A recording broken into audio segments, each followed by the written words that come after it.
Hi guys, this is Seth Christensen with the Got Any Cows podcast. 20 years ago, I was an 11-year-old kid with 2 bucket calves.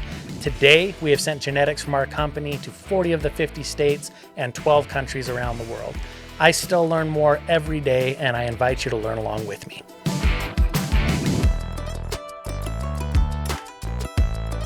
Well, we're here on the Got Any Cows podcast. I have got both my uncle and my vet here with me. We've got Dr. Justin Bowles, married my Aunt Annie, and so we have family reunions on Herd Health today. We catch up, swap the bowl, catch up on stories, and get cattle taken care of. But Justin is legitimately a very talented vet. Really lucky to have a family member that it's not a scenario where it's like, well, you know, you're family, so I have to use you as my vet. Like, I've been danged impressed, you know, for the fact that you're how far into practice are you now, Justin? How long have you been a vet? This is year 9. Yeah. So I mean, truthfully, kind of the front edge of a typical career. And I mean, anyway, I've just been dang impressed with all the things that you do for us and your abilities. But go ahead and introduce us. I guess do a better job than I did. Fill us in on your background and your story, Justin. Yeah, I grew up here in Franklin County on a dairy farm that's been in our family for a long time. Had a lot of different kinds of animals, and always was told by my mother to pursue vet school, and like any good kid, I did exactly what my mother told me to do, and was lucky enough to get into vet school at Washington State University, and so then I graduated in 2016, and took advantage of family connections and moved back home and started my career at Valley Veterinary Services with my uncle on the other side of the family.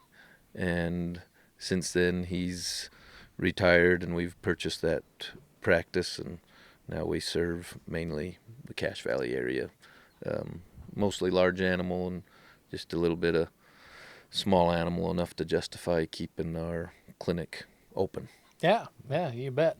So with your work you do day to day, is most of that end up being, we were just talking about clients you'd been visiting, a beef herd you'd been working on.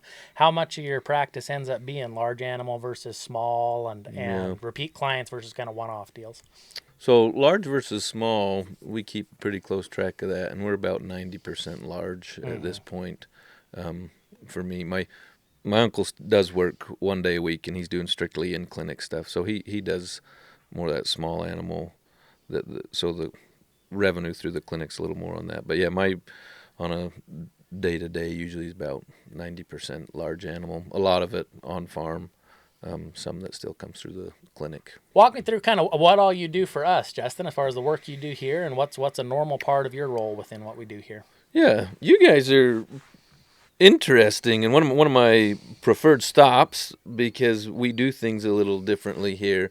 The management is, especially for our commercial typical beef clients, like more hands-on approach to management. So yeah, mainly I come here to preg check and then do mainly preg checks and confirmation. So we'll start and we'll do an initial preg check at like as early as 28 days to confirm that the embryos that you've put in have established a pregnancy, and then it's then we come back around 65 to 100 days and we do gender reveals on most of the cows.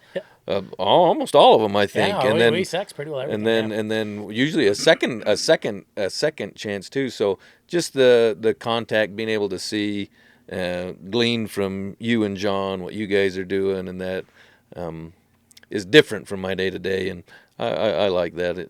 One of the things I like most about my job is it wouldn't be described as monotonous, and this is a difference, and so it's fun to see the different things you were doing and pick your brain and hear what works and how you guys are, maintaining your preg rates and the changes you've made in your operation, and then to, follow these cows more closely rather than just seeing them one time in the fall, which would be a typical, beef check. We follow them, a lot closer than that. So, yeah, and then we do the odd vaccination of calves and treatment of sick animals, and that's kind of my role here. Yeah. Yeah. Yeah. And I think that's one of the things, like you mentioned, you're here so consistent that we do have a baseline, both both there's a baseline relationship there. I trust you, you trust me. But then in addition to that, you do know these animals, you know, and so you understand if I call you up, because there will be emergencies. I mean, that's kind of just part of vet work, period, or part of having cattle. But you're not coming in blind into to very many scenarios at all. You understand what the operation Yeah. is. You understand what kind of animals you got. Even understanding some of kind of the value of these animals and things will take a different Yeah. course of action that may not make sense for a less valuable animal, but that would, even at our preg checks, you know, when we Yeah. go through and preg those, like we've talked about as we've kind of set.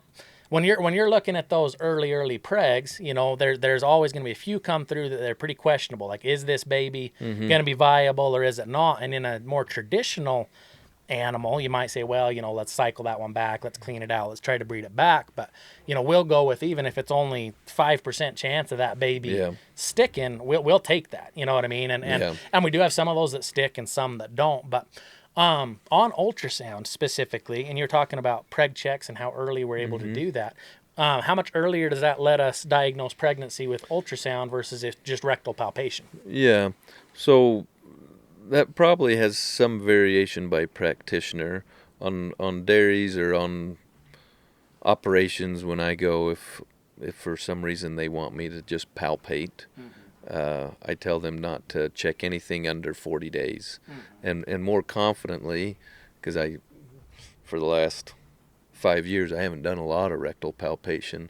You know, 60 days is. I'm really confident that I can detect a pregnancy by palpation at 60 days, so just my hand. But, you know, with ultrasound, we should be catching the you know, over 95% of pregnancies at 30 days.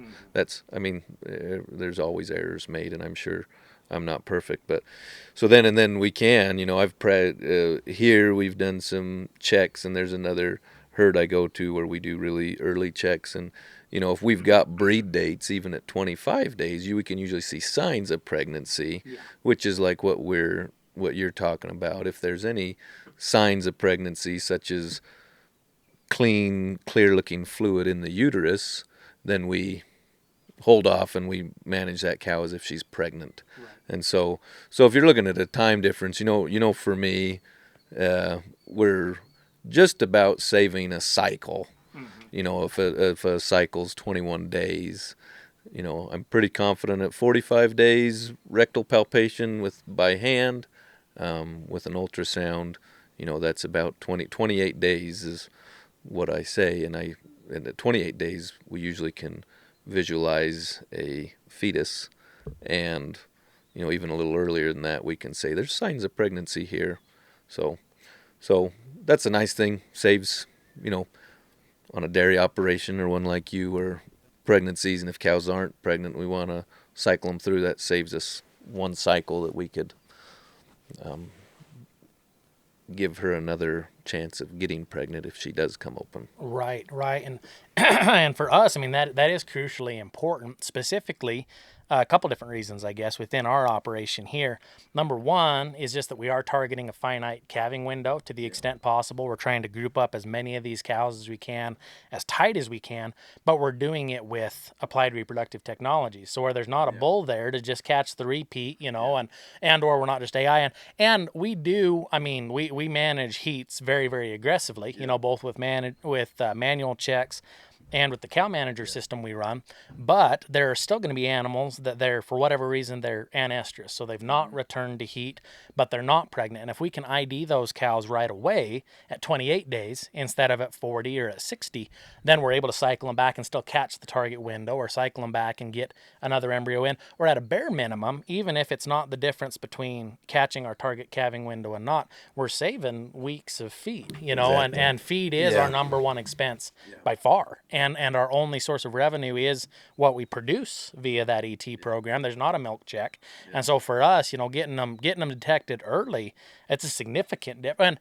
And frankly, I mean, like we've put a lot of time and effort into breeding aggressively, but to breed this many cows by embryo transfer this quickly is it's a tall order. Like it's challenging, you know what I mean? And everything has to be firing on all cylinders. You know, the management has to be there. These preg checks have to be done, you know, on a really specific schedule. And you guys are great to accommodate that we are. It is demanding. You know, we got to do it about right about exactly here, so we can cycle them back right about exactly there and make that happen. But that ultrasound specifically, like you mentioned, I mean, that's picking us up at least 12 days because we can do it at 28 versus 40, and you know, probably more than that in a lot of cases. Of when we're able to diagnose pregnancy. But one thing I thought I'd throw in here, you know, for people that maybe don't have as good of access to an accomplished vet and or someone with ultrasound, what has your experience been, or have you been around the blood tests and or what because I guess to preface what I'm even asking about there for anyone that's not familiar with them that might be listening, there are blood tests to diagnose pregnancy in cattle, and those would be primarily of value, I'd say, if you have an issue with technician availability. Because if you have a good technician, I mean, we can diagnose those cattle quickly and very accurately by ultrasound, and I'm marking as we go very, very quickly. But if you didn't have access to a technician and or your technician wasn't comfortable with ultrasound, what benefit might there be to exploring that blood test option?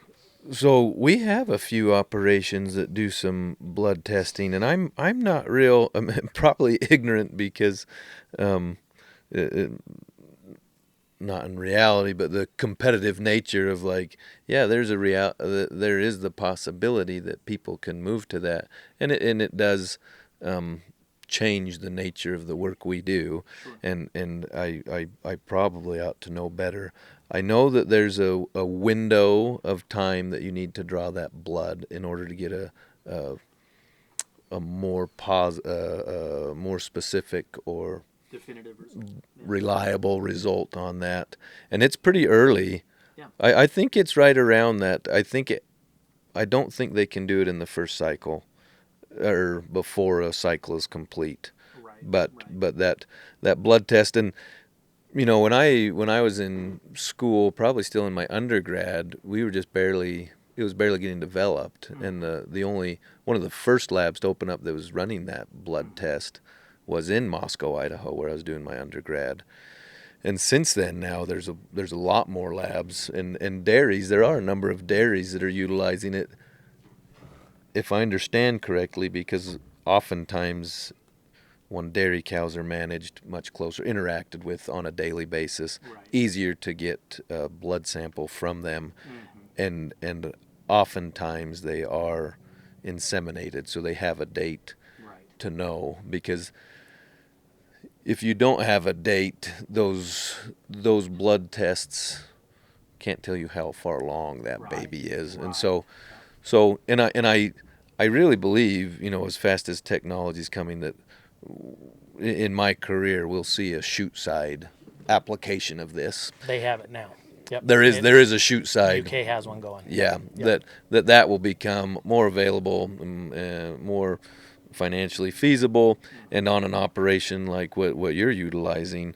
And I would imagine also that within our careers we'll probably see some fetal sexing being able to be done by blood, because that's a technology that's available, you know, for humans, and so usually there's about a 20-year lag from human medicine to animal, and we'll probably get there. So all that is good. Like I say, I think it helps to have a date of when the animal was bred, and then requires, honestly, you know, the skill required to draw blood from a cow is probably about comparable to the skill it takes to ultrasound, because it isn't an easy thing, and you need, especially if you're drawing out beef cows, you better have a nice chute to restrain them. Dairy cows are one animal, but a beef cow, we usually do a blood draw from the tail head, and so you're behind the animal, and you know that's a danger zone. So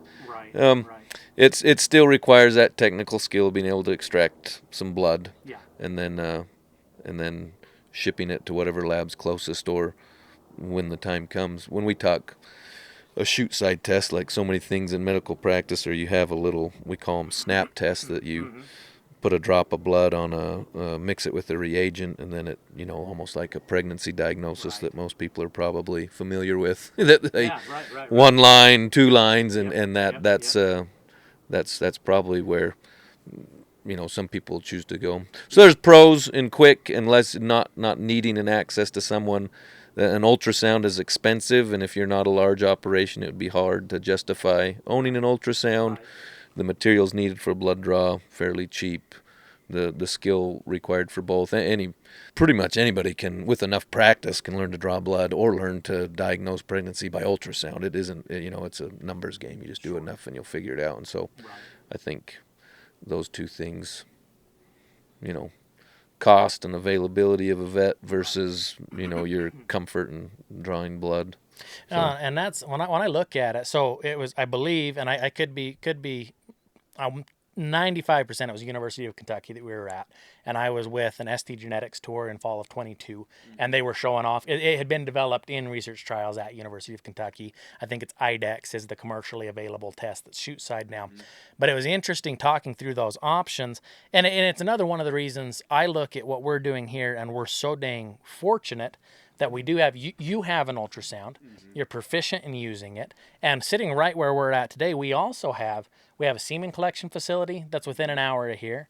We have an IVF lab that's within 30 minutes of here. We have an accomplished ultrasound technician within 30 minutes of here, and we have availability of all those things. And so we're really lucky in that sense, that we have so many options available to us. Because when I got talking to the guys at University of Kentucky, and they were walking us, they're like, hey, you pull the blood and it shoots side, but it's still, I want to say, a 20-minute lag time or something to read. So then you couldn't sort at the chute. You know what I mean? Like when we flow, we've got a gate coming out the tip of the chute, and if they're open, they're one way, and if they're preg, the other, and our sort's done when we're done looking at them. So it's very, very quick and efficient and accurate. And like you mentioned, we can see additional things. We can see, is this an iffy pregnancy? We can look at if it's further along, male or female. We can stage how far along it is if we aren't sure. There's a lot of benefits. And so when I talked to them, they said, well, if you have access to a good ultrasound technician or a good vet, that is better as far as it's faster. You're getting more from the diagnosis in less time. And truthfully, as long as you're flowing at a decent clip, if your system's set up right, it's more cost effective, even to pay for a good technician versus that blood test. But if they said the application for it was some of these underserved areas where there's just not a good large animal vet, and you can't get somebody in, or you can't get them in at the right time, and they could diagnose pregnancy pretty early. I want to say it was in that 25 to 28 day window. And so they were able to do that. And they took 20 minutes or whatever. And I hate drawing blood on they jump, and it's challenging, and you have to be in just the right spot, and it's easy to ruin the tube and lose the seal. And so I've done just a little bit of it, but it's I guess a neat technology to be aware of, that the option's present if you can get a vet in with an ultrasound. I think that's your gold standard, both from a speed standpoint and a cost effectiveness standpoint, and an official or added information, the amount of information we get there.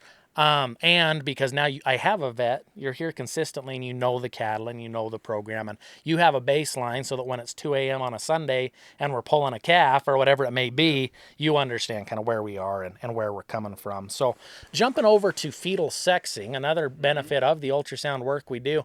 I remember even being in college, and that wasn't that long ago. Like I came out of Utah State, same year you came out of vet school, actually 16, but with a bachelor's, not a doctorate. I was about as far as I made it was bachelor's work. But coming out of there, I remember talking even in my animal science classes, saying, hey, what do you hear on this fetal sexing stuff? And they say, oh, it's 50-50. And I said, there's no way anybody'd be doing it. If it's only 50-50, we'd just as well flip a coin. Well, that's what they told me. You just as well wait or flip the coin. Oh, that's not accurate. And I do have to say, you've been humble in presenting your ability with an ultrasound. And like most skills, any skill can be learned with enough time. But if you have somebody come in that's not proficient, that was the experience they'd had. When I asked my professor at school, like, well, how'd it go? They said, oh, we tried. And it's about 50-50. And I'm like, that can't be it, And I remember talking talking to you even when you were first out of school there and just mentioning, hey, if you could get good at that, it'd sure be of value to us if you did. And you sure didn't have to. I mean, there's plenty of work for you to do in other areas, but you have gotten proficient. I mean, we've been consistently above 98% for I think 4 or 5 consecutive years now on our fetal sexing. We do look at them twice. Yeah. We look at them early and late, but we don't change that many either between the early and the late diagnosis. Yeah. And so being able to do that, I guess, walk us through how you're going about that and what ages. This is even something we talk about every time we look at, like how, as we're scheduling, how far along do these babies need to be? How early can you do it? How late can you do it? What are you looking for at those different stages? Walk us through just fetal sexing by ultrasound. That technology's probably got a lot better. It's crazy. It's been 9 years. Because when I first got out, ultrasound technology is what I'm talking about. When I first got out of school, didn't have a lot of ultrasound experience, and came to a clinic that had an old and a cheaper version of an ultrasound. And I had used in school, I'd used some ultrasounds, but these ultrasound companies send out their latest and best, and you can rent them, but they allow students to use them for free, knowing that they will get hooked by this technology and want some. And so when I first got out of school and tried to use the old ultrasound that was at our clinic, I preferred palpation because it was so frustrating to me, and I was unsure of what I was seeing, and like the image was it's all just image quality, same as watching a VHS or everything just has changed, and the image quality was so grainy and so indistinct that I wasn't confident to use it. And so I palpated for about 2 years and saved money, and then had enough demand, I felt like, and was tired, I guess, myself of people telling me that they wished I'd ultrasound, because it was faster, and the vet previous had used a lot of ultrasound that we upgraded and bought a new version, which that ultrasound I use now, I guess, is seven years old. And the difference between those two ultrasounds, from the new one that I bought in 2018 versus the one that the clinic had purchased in like 2010, was unreal. And now we're 8 years older, and so that, being able to see a clear picture, because there was an old video, a VHS tape that came with the old ultrasound that walked you through trying to fetal sex things. Oh, really? And even on the old on one, the old and one, not and being I was able to like, see and stuff. man, even their best images they presented on VHS. I remember taking a quiz that they said, like, they'd show an image and you'd write your answer down, and I on their, which they were presenting, I imagine what they thought were definitive images, and I got probably 50% on the quiz on that old machine. So when we got this new machine and started, talking to you, and I think you were the first one that like expressed interest in being able to pay for that skill, because most places, like, well, cow's pregnant or not pregnant, we're not going to abort anything, and most people aren't marketing on that. And so I really hadn't worried about developing it until you came along and said, this would be of value, and since then, just started watching, as I would just, I spend a lot of my days preg checking, and so just watching and trying to determine. And there wasn't a VHS tape, but the company I bought my ultrasound from had some YouTubes out, some tutorials, and watching those and getting more comfortable, diagnosing, to where I think when we started with you, I really wanted them 80 to 90 days. And then again, at your, encouragement, saying like, hey, could we get lower? And my reluctance to change, but thinking and watching and studying more, and like, we're pretty good around 65. Like, we usually 60 to 65 days we'll do our first diagnosis, and occasionally we have one switch, genders when we hit 90 to 100 days and recheck. But it's pretty good. So what we're looking for in there is, I was going to even comment on your image quality you're talking about there, and I was just thinking, I think I'm pretty sure my mom has a picture of like me on the ultrasound, Yeah. from like the pregnancy in the womb. I'm like, you got to be really have an imagination, you know what I mean, to see a Yeah. baby. And the Yeah. ultrasounds that my babies have Yeah. showed up on, I can tell you which kid it is. You know what I Yeah. mean? Like you can Yeah. straight, I can tell which baby Yeah. that is. And so anyway, it is incredible the movement of technology. You know what I mean, and how significantly that's changed. And I could see where that would totally change the game if yeah, maybe my professor's experience was with the old tech and or somebody trying to do it the first time with an old machine probably is 50-50, and then you've gotten to where you've got the better machine and then you've trained yourself on that. So yeah, and I apologize, kind of cut you right off there as you're walking through what you look at, but I can see, because that's the only frame of reference I have. I don't look at ultrasounds other than the one for a baby, and it is distinctly different today's tech. So when you're going in looking for a fetal sex, what do you, because there's two different things you end up looking for on an earlier versus a later one, right? Am I thinking right? There's A little different, yeah. something like it was explained to me once. Like I had another vet say, oh, there's dots this way early, but then you're looking for actual physical, like male or female genitalia when they're older. What do Yeah. you look at? What are you It's seeing? it's all, I guess there are some terms they like to, I think they use the term like a genital tubercle it's all genitals, the precursors to the genitals, or the actual, what we would describe as a more formed genitalia. But so the first landmark you try and find is the umbilical cord and where that attaches to a calf. So if you can trace and find the umbilical and then trace that attachment to the abdomen, that's your first reference point. Then usually scan one direction and you either come to a head, which means you scan the wrong way, or you scan the other direction and you get to the back end. And so on a male, which is the same I think in humans, it's usually easier to identify because on a bull calf, those early pregnancies, you'll scan right to the base of that umbilicus, and there will be a bright white dot right caudal or towards the tail end of the calf. That's the precursor to the penis.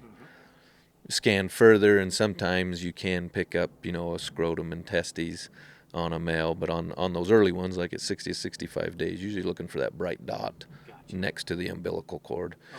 The harder is if you don't see that, then you got to start looking for that bright dot under a tail or more between the legs, and which would, is what we're looking for, is the vulva, which is just harder to visualize. One, it's more discreet and under a tail, and so you really, the gold standard is that you don't diagnose a heifer due to the absence of male genitalia. You try as best you can to actually visualize female genitalia. In reality, especially if you're with the fractious cow, and if we know we're going to check them again, on those occasions that I cannot visualize female genitalia, sometimes we do call a calf just due to the absence of male genitalia, and we haven't ran into many problems that way, but that is. And so then once the calf gets older, that white dot moves just a little further back, and you actually see you see where the umbilicus connects to the belly, and then just a little behind that there's a sheath and a penis that you can visualize, and then usually by 80, definitely by 90 days, there's a very visible scrotum on a bull calf. And at that stage too, it's easier, it's more pronounced to visualize a vulva on a female calf. So it's, question, what do you look for? The umbilical cord is the key. That's your landmark, and then start from there. Yeah. So what's the shortest? I'm trying to think. I mean, usually it's right about 60 is about as far as we push it on, like if we're going for the earliest days, And I guess that'd be dependent if somebody else was listening to this and looking like, hey, I'm going to schedule a technician to do this. I think they probably need to have a conversation with that technician, as far as what are you comfortable with? How many days pregnant do they need to be before that individual with their ultrasound unit is comfortable calling a gender, calling a male or female or whatever. Because for us, like you mentioned, I mean, you've added value for us because within our program, the way it works, we do market specifically on it's a heifer pregnancy or it's a bull pregnancy. That's a significant portion of what we do and what we sell. So for me, if you can tell me at day 60 versus at day 90, I've got another 30 days to do my job, which is to represent, market, sell, and distribute that animal. Whereas if I don't know till 90, it's still the same animal. It isn't going to change what it is. Right. But I haven't depending on figured that technology out yet. it's still the same thing either way. But I've got 30 less days, I guess, it's 30 days later before I can start marketing that, because whether it's male or female is a significant portion of who can or can't use that animal, or what market that fits, or what client that fits, or what order that fits. So it's been extremely valuable that you can push. I mean, we've been right down there towards 60, I believe, and been able to see those, and then we do bring them back through for a reconfirm. What's the farthest, the heaviest bred? I guess walk me through an ideal time frame, yeah. and then if we're pushing it the opposite way, the heaviest we can still see before you can't. Because I've had people tell me, oh, I've got this 6 or 7 month bred, whatever. Like I want to see if it's a male or female, and I say, well, not sure that's gonna work. But. Yeah. So back to technology. I'm sure this is a little side story, I guess. Oh, that's great. Go right ahead. We went in. Our daughter had to have a appendectomy. She had appendicitis, and so they wheeled in the ultrasound to ultrasound her abdomen, which I do a little bit of small animal ultrasounding, but I bless the technician's heart that let me breathe over his shoulder the whole time. Like, whoa, what are you looking at? Because the image on this, probably $100,000 machine that they have at the hospital access to is just so pristine and so clear, and that you could visualize. They actually were able to visualize her on the little, fecal lift that was blocking and causing all the problems in her appendix, which was, probably not a centimeter in diameter. Really? And you could see that and see that. And so you saying, like, if someone's interested in this, talk with their technician. I know that at this point in time, my ultrasound is beginning to be on the far side of technology when you talk about how quick technology turns over. And so certainly with better imaging, I would imagine that fetal sexing can get down. There is I'm sure there is a time where that fetus hasn't differentiated enough even for a really good image. But as you get a better image, you probably could go shorter days and save even more time. But as far as like on timing wise, I think we've done some as early as 60, and it can be so variable on the cow, and this may sound odd or something that you wouldn't normally consider, but like what they've been eating. If you get cattle that have been on dry, roughage, and they come in and they are, on the side of the spectrum closer to impacted, like dry, firm feces, like your image is greatly affected for the poor side. Right. You get cattle, I mean, it's a lot messier, but cattle that are loose that'll clean out, you get a much better contact. Because I guess for people that don't know, we're ultrasounding transrectally. So we introduce the ultrasound into the rectum, and then you get contact with the rectal wall, and then you can view the uterus sits right below that. Right.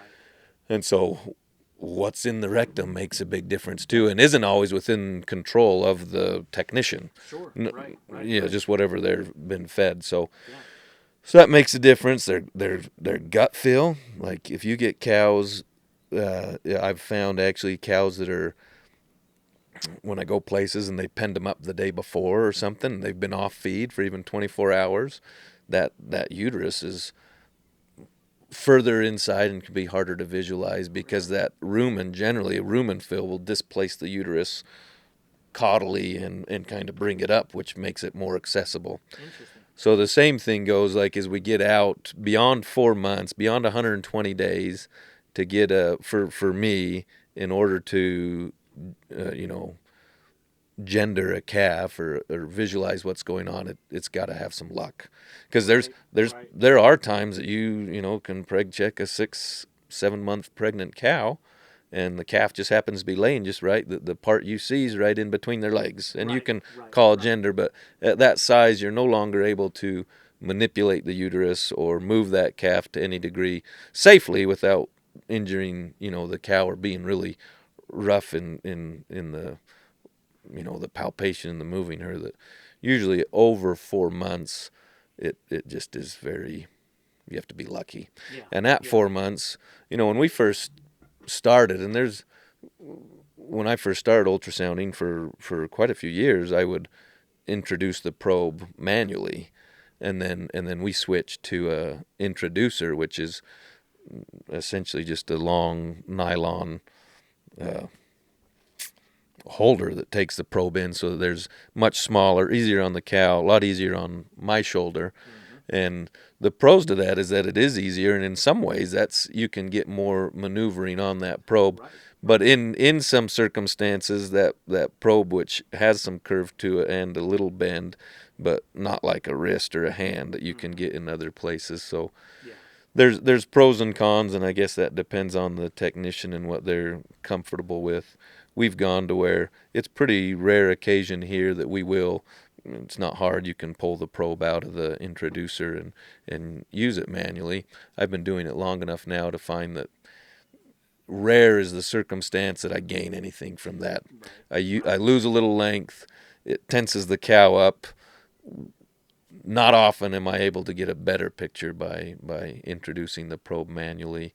I know some veterinarians that don't feel comfortable with using an introducer on their probe, and others that strictly use that. So that's another consideration on getting the probe in the right place, because the other pro to introducing manually is on an animal that's not over 4 months bred. Sometimes there's an ability to pull that uterus just a little closer to you. Yeah. But anytime you start manipulating the reproductive tract manually, there's risk of injuring the animal or causing some distress, and we try to minimize that as much as possible. So right.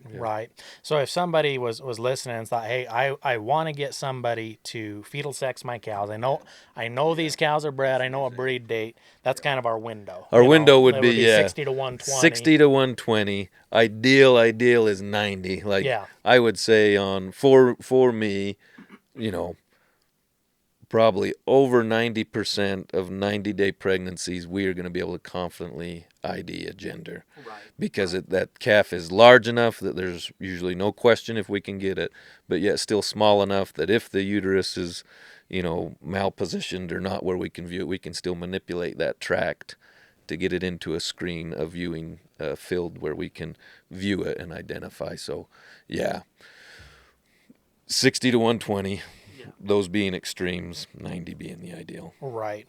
And for us here personally, we end up looking at them a total of 3 times, which, and every program is going to be different. What works as far as what you have for facilities, what you have for labor, what your marketing program is, how much value you're receiving for putting in the time and effort and bringing in a technician to do that is going to be different everywhere. But for us, we see enough value in each of those checks to look at each animal 3 times. And so then anytime we send an animal down the road, before we do, first we've confirmed pregnancy, right? They're about 28 days, which lets us take those open cows and get them back into the system as soon as possible. And then, so that's where that value comes in, is identifying the opens. We look at them again at 60, because that lets us know, what do we have? Is it a heifer calf? Is it a bull calf? And on some matings, if we've not controlled for gender with sexed semen, I know, do I only have bull calves, or do I only have heifer calves, or do we need to repeat a mating or things like that to hit a target? So we know what we have, and I know what I have available to market. If I have an order in for 12 heifer pregnancies and I have 10, I need to make more heifers, right? And then we reconfirm out at that, 90 days plus. Right now, most of them are doing around 100, 110. The further out we push it, the I guess even safer that pregnancy is, that it'll stick, that it'll stay. But we might lose visibility. If we get out to 120 or past 120, it may or may not be sitting where we can reconfirm the gender. And so that's how our system works personally for us. But And I should have done a better job having a little bit of some math together, or my numbers on what pregnancy loss we see between each of these, because there is some. And I think that's an important thing for people to understand. And even if you don't have hard numbers, because I don't have them prepped, so I don't expect you to either, but walk us through, I guess, pregnancy loss between each of those stages of pregnancy. As far as if someone, I guess I just want to illustrate the point, if someone confirms a 28-day preg, that they shouldn't be banking on 100% of cows that are pregnant at 28 days delivering a live calf. What would you see maybe, or do you have an idea of pregnancy loss, and walk us just through that topic? I know pregnancy loss. I know dairy numbers better, and I don't know if I've ever read beef numbers. I don't know if they're out there. At under 40 days, there's still a 10% chance. So 1 out of 10 of these 28-day pregnancies, we would expect to not make it. I would say on my dairies, anecdotally, that holds true. There's some dairies where we do a lot of early checks, and that holds true. Yep. The on beef animals, I would imagine that's slightly less, just because the pressures on beef cows are less, but certainly there's still an embryo or a fetus at that point is developing so rapidly and growing so quick. There's so many things that can go wrong that once we get to 40 days, still that's a really early pregnancy, but once we hit 40 days, so many more of the fetuses, I guess you could say, development or body systems are online and functioning, that there's less chance that something goes awry. Right. The other thing I don't think we've talked about of ultrasound, one of the largest benefits that I find that I offer to my clients through ultrasound is the diagnosis of twinning. Mm-hmm. Because yeah, that's really valuable. twinning is one valuable information, and when we identify twins, the chance that those carry to term or carry to any live birth is way reduced in cattle compared to a single calf. Yes. And so, and I don't know in those numbers of preg loss if twinning's factored in. I know I've read it's less than a third. I think you're around 25% chance that twinning results in live calves. And that seems pretty low. Sometimes I think it would be interesting to trace my numbers more, because that's one of the most common abnormalities, if you want to call it abnormalities, that I diagnose with an ultrasound is twins. Yeah. And to see if that number holds true. And I tend to think that we have a few more, because I always hear complaints about, man, we have another set of twins, and twins are just a problem. Right. From conception, carrying the pregnancies, to getting them born, to the mother cow recovering afterwards, and on a beef operation if she'll take both of them. Yep. So twinning is another one of those that if we identify twins, we want to keep an especially close eye on that cow, because chances are better than not that she won't carry them to term. And so we want to identify if she loses them when it happens, and they are more likely to lose that at a later stage. It isn't uncommon to find twins still going at 90 days, but then if they're growing in the same horn of the uterus, especially as space gets tight, I don't know if that's pathologically true, if that's how it goes. That's what the explanation in my mind is, that they run out of real estate, and that mama cow will abort those twins. Right. So that's another significant, source of preg loss. Yeah. Yeah. And so we watch those ones close, and I don't know. Usually we should be identifying them pretty quick at 40 days. At 28 days, you'd have to be pretty astute to diagnose twins, but it's certainly possible. Anyway, so those preg losses, under 40 days, up to a 10% risk that we lose those pregnancies. Yep. Over 40 days, that number should fall down to 3%. And I know we've talked before. I don't know if that changes, or if anyone's done studies on the difference between embryo pregnancies and a regular, either natural service breeding or AI. We've got good numbers that there's negligible difference between artificial insemination and natural service. Right. But this again is anecdotal, but from the people I know with you and the dairy clients I work with on embryo, there's got to be an increased pregnancy loss when we're dealing with these embryos. And then what I do, this is maybe weird tangential Oh, you're good. Go information, right but ahead. clones, as we're getting into clones, clone pregnancies, for as far as I know, still unknown reasons, are fragile right to the end, and then also go over term, and we don't know why they have a tendency to go over term, and that's different than embryo work. But I think there are some distinct differences in embryo work that it's still new enough technology.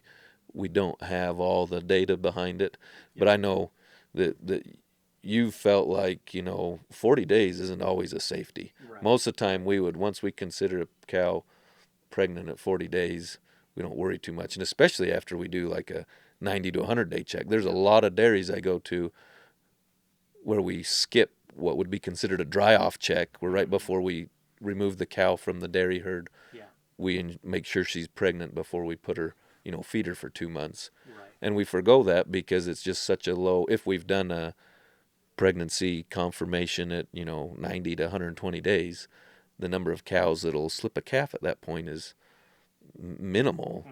Mm-hmm. And yet I feel like with those dairies that do more embryo work and here, that we see a higher percentage of those, what we would consider mid-gestation pregnancy losses. And I don't have a reason for that, but it does seem like that does happen. Yep. No, and you're exactly right. And it's just another one of those things that like anything. I mean, you don't know what you don't know, right? Yeah. And it's the same. It's the same for me as for anybody. But we have been doing it long enough now. We've been learning as we've been going and developing everything from the fetal sexing to when we can do it.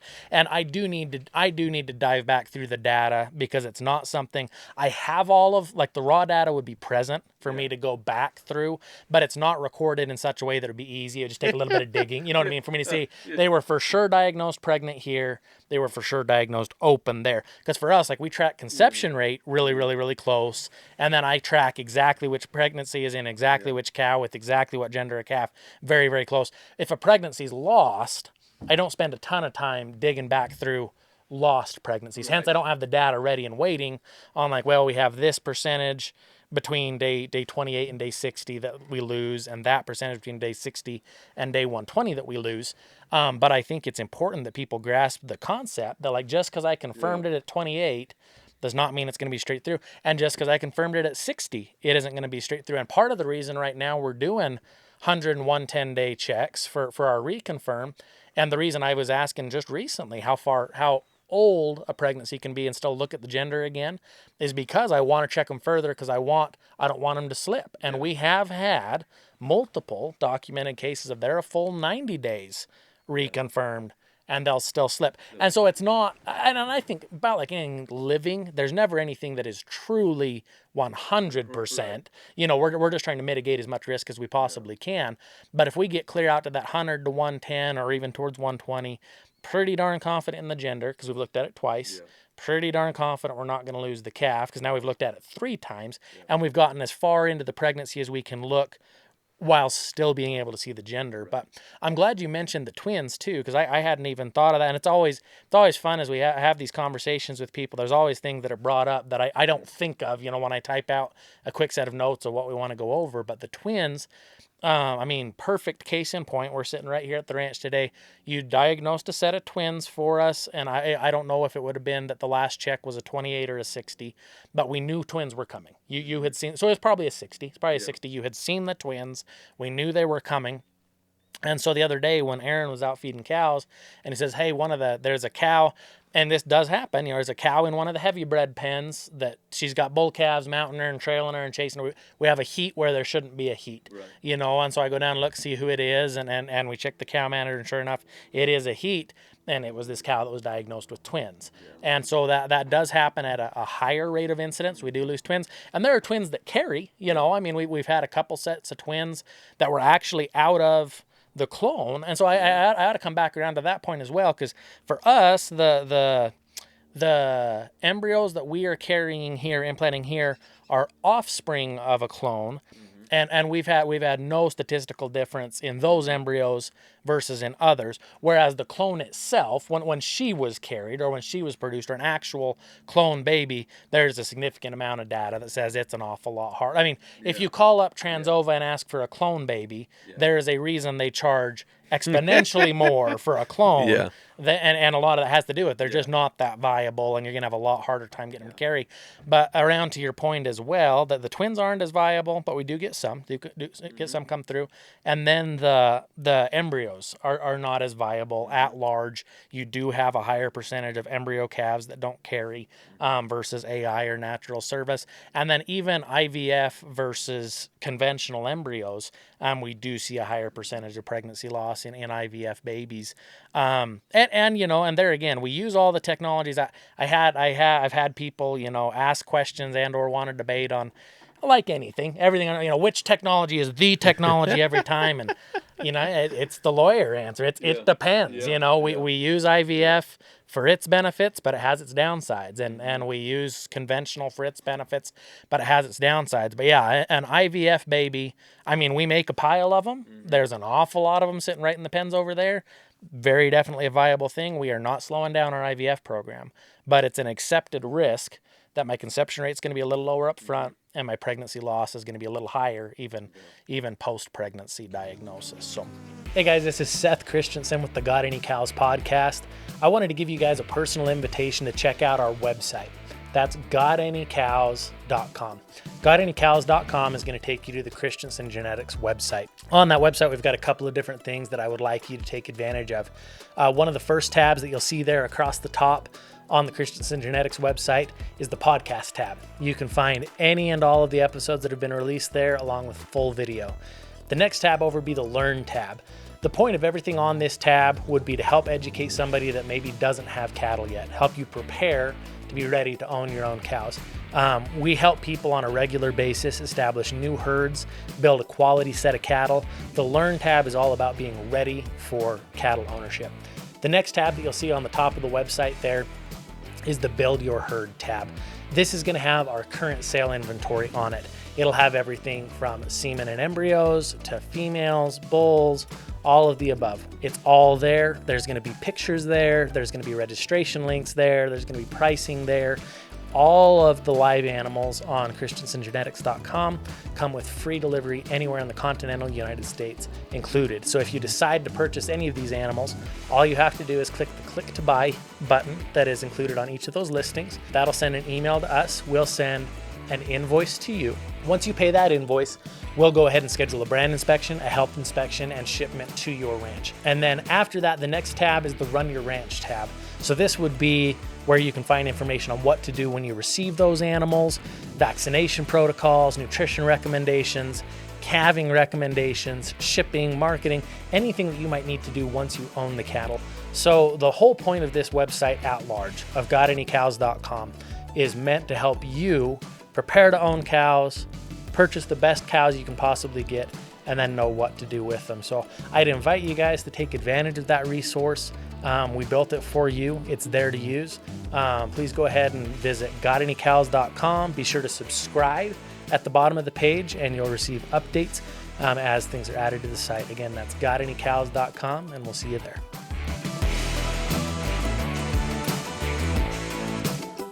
Jumping back into it after having looked at all of the benefits of ultrasound and all of what that does for us here and what we do day to day when we do that, looking at just herd health at large, because that'd be another one of the main things you do for us is you write all of our interstate health certificates and things like that. And that comes from you're intimately familiar with the herd, you understand where they're at, and you understand the health status of the cattle.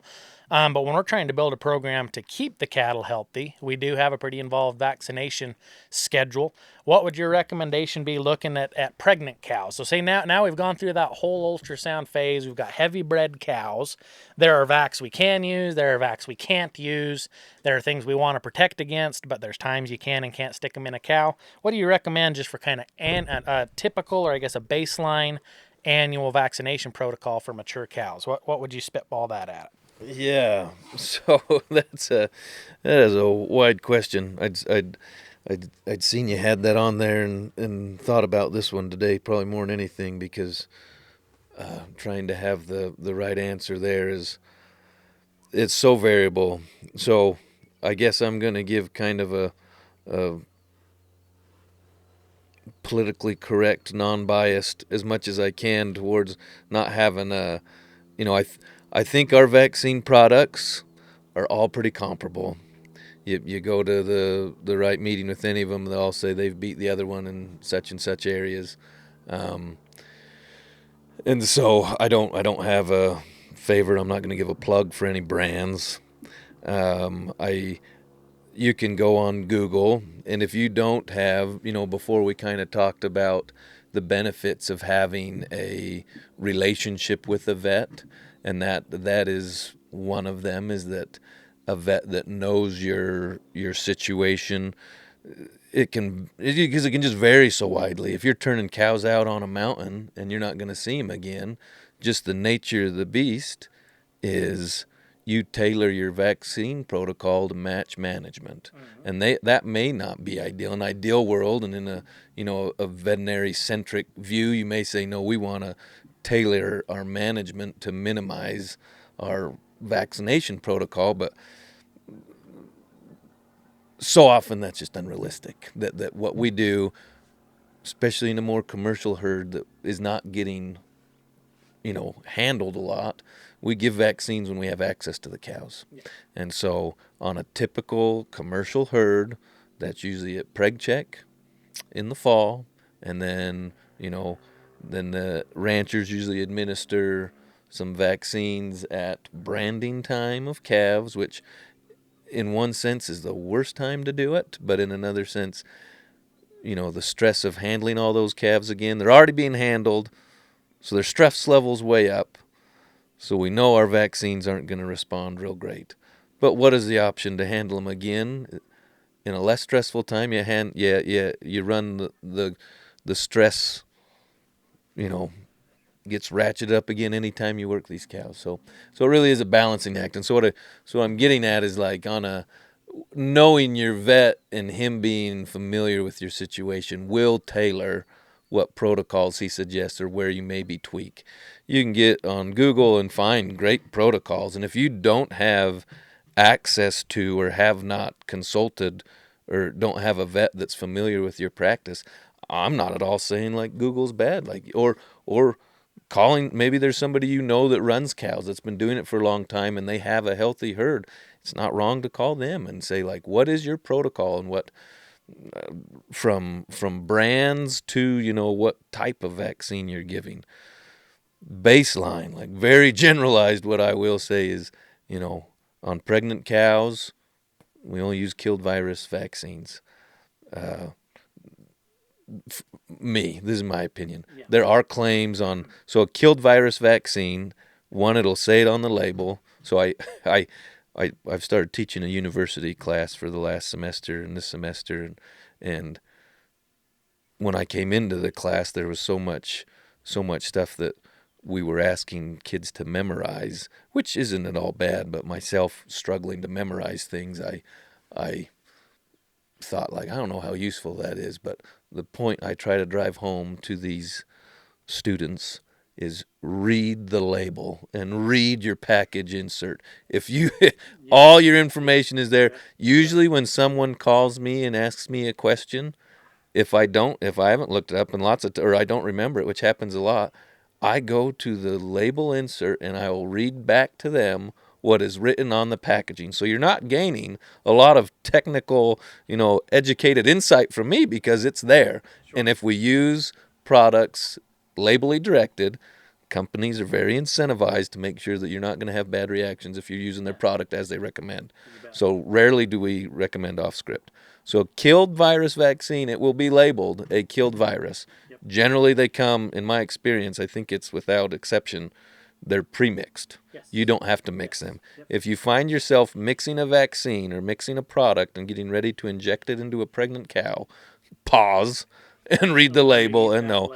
Some modified live vaccines will have label directions that in certain scenarios they're safe to give to pregnant cows.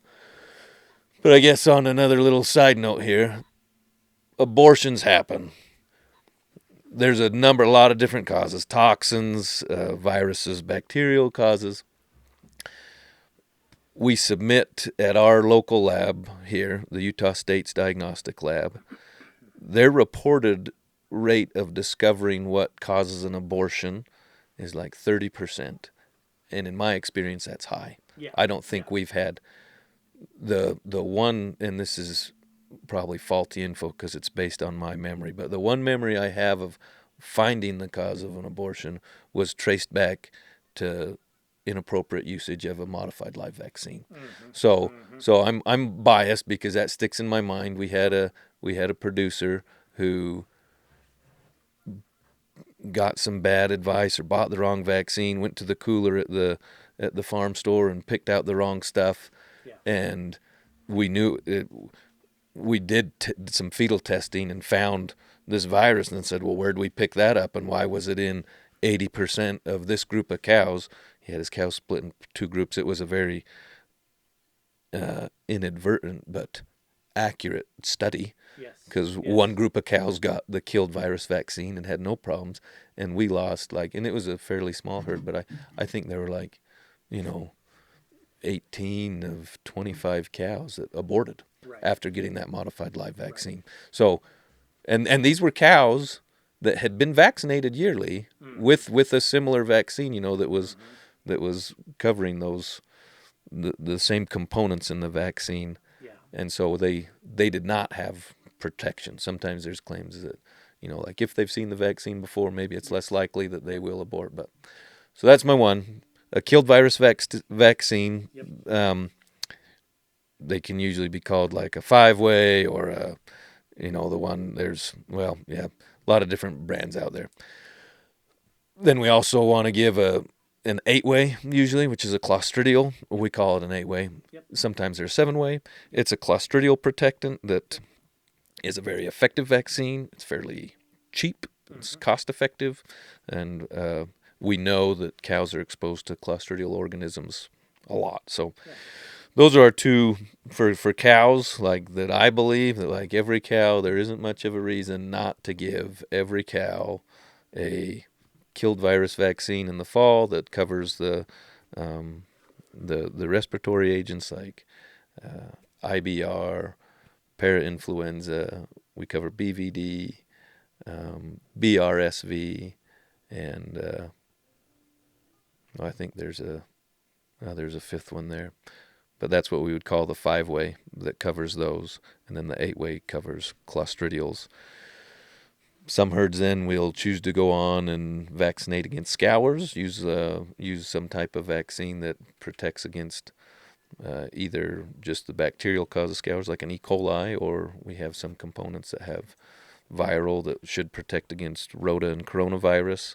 Those vaccines are harder because they usually necessitate a booster, and so especially in a commercial operation, it's hard to get those cows, get them their initial vaccine and get a booster 2 weeks before calving. So it's just not often that we run cows a month apart. You'd give initial vaccine and then again. And again, that's one of those where you really want to follow the label directions. I guess a scour preventative vaccine is one that I will get on my soapbox a lot because it's expensive and people want to use it, and scours are a common problem. And they say, well, we want to do something. And I go, well, if you're not going to follow the label directions and get both shots in them, then you might as well not spend money on it, because you're just going to spend all that money and not get the protection that you want from it. So, get your label directions, follow label directions. If you have a vet that's aware of your circumstance, they probably have some worthwhile insights that they can help direct on what you want to give. Once we get into calfhood vaccinations, we keep hearing rumors that they're going to quit requiring bangs, which was vaccinating for brucellosis. Yeah. That's the part that forces, whether right or wrong, forces producers to interact with a vet, because it's mandated by some states that animals receive a bangs. Reproducing females have to get brucellosis vaccination, which we call bangs. I'm using that interchangeably. And so at that time, usually it's convenient also to pile on the other vaccines that we're doing for calves, which again usually include some type of respiratory protectant and a clostridial. Right. And those would be our baseline that we do those. Then, there's calf foot vaccines that we can give some. There's some pretty good intranasal products out there, and there's some scour preventative vaccines that are geared towards calves, and maybe biologics would be better card because some of those calf hood scour preventatives probably wouldn't be classified as a vaccine in that they're not stimulating the calf's own immune system. But all that stuff can be kind of spendy. So the other plug, I guess, for our profession as veterinarians is like, most of us, I don't think many of us, maybe a few that are doing really well, have been bought off by the drug companies. But most of us vets aren't practicing or pushing drugs that are really benefiting us. So I think generally speaking, our advice is coming from a place of like what we think will improve your calf health and not just pad our bank accounts. Because I know a lot of good reps of these drug companies that I really respect and have a lot of good info.